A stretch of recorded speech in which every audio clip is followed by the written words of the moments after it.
Why some members of Nigeria's political class appear uneasy about the prospect of a Peter Obi presidency. Any analysis of Nigerian politics should begin with an important distinction.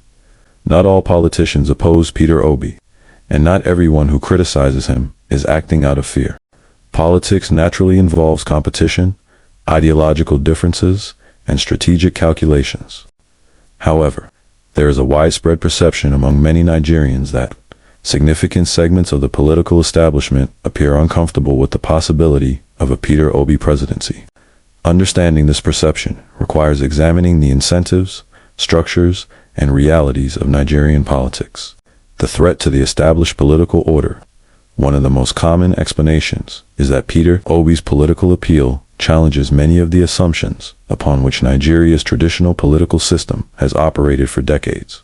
Historically, political influence has often been built around patronage networks, political godfatherism, elite alliances, access to state resources, regional power arrangements, long-established party structures. Obi's rise was unusual because much of his support emerged from grassroots mobilization, citizen activism, professional networks, young voters, and independent fundraising efforts. For political actors who have spent decades operating within traditional structures, such a movement may appear disruptive and unpredictable. The accountability narrative. A central theme of Obi's political message has been accountability, transparency, prudent management of public resources, and reducing the cost of governance. These themes resonate strongly with citizens frustrated by corruption, waste, and poor governance. If a government were to aggressively pursue transparency reforms, public procurement oversight, institutional audits, and spending reviews, many individuals who benefit from opaque systems could potentially lose influence, access, or opportunities. Whether those fears are justified or not, reforms that increase accountability naturally create resistance from those comfortable with existing arrangements. This is not unique to Nigeria. Throughout history, reform movements often encounter opposition from groups that benefit from the status quo, the end of politics as usual. Many observers argue that Obi's candidacy represented more than support for an individual. It represented public frustration with politics as usual. For decades, political competition in Nigeria has often been shaped by ethnic considerations, religious calculations, patronage systems, elite negotiations, established political structures.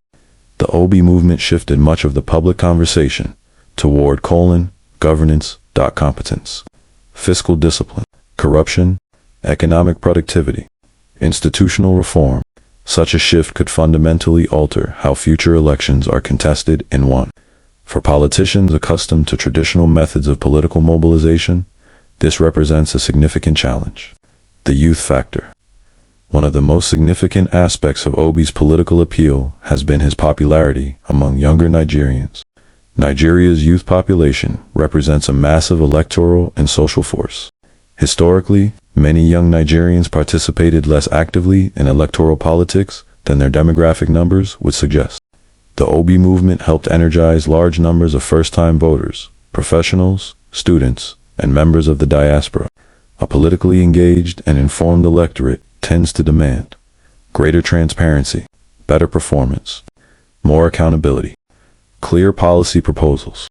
Such voters are often less influenced by traditional patronage structures.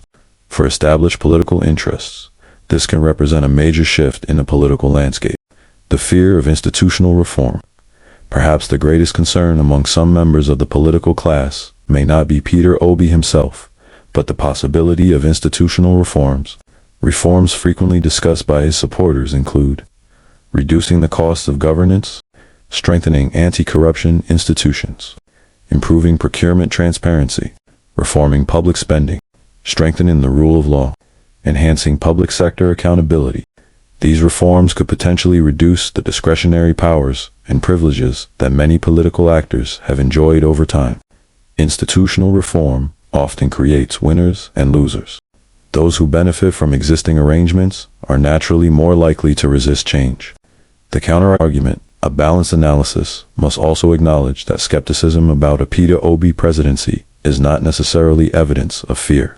Critics raise legitimate questions, including, whether campaign promises can be implemented within Nigeria's political realities, whether a reform agenda can survive resistance from entrenched interests, whether national coalition building would be sufficient for effective governance, whether expectations among supporters are realistic, whether governing a diverse nation of over 200 million people requires different skills than managing a state or running a campaign.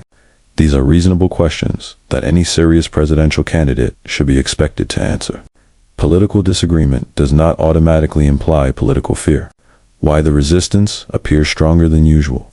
The reason many Nigerians perceive unusual resistance is because Obi's candidacy appeared to challenge multiple pillars of the traditional political order simultaneously. It challenged established political parties, traditional patronage networks, conventional campaign financing models, long-standing assumptions about voter behavior, the belief that only established political elites could compete nationally, whether one supports him or not. This made his candidacy different from many previous presidential campaigns. The broader lesson. The most important lesson may have little to do with Peter Obi as an individual. The larger significance lies in what his political rise revealed about Nigerian society.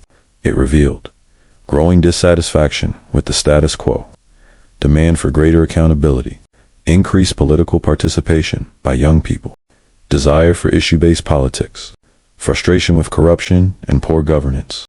These forces will likely remain influential regardless of who occupies the presidency. Conclusion. The perception that segments of Nigeria's political class fear a Peter Obi presidency stems largely from the belief that his rise represents a challenge to established political structures, patronage networks, and traditional methods of governance. Whether that perception is entirely accurate is open to debate. What is clear, however, is that his candidacy has become a symbol of a broader conversation about accountability, institutional reform, citizen participation, and the future direction of Nigerian democracy.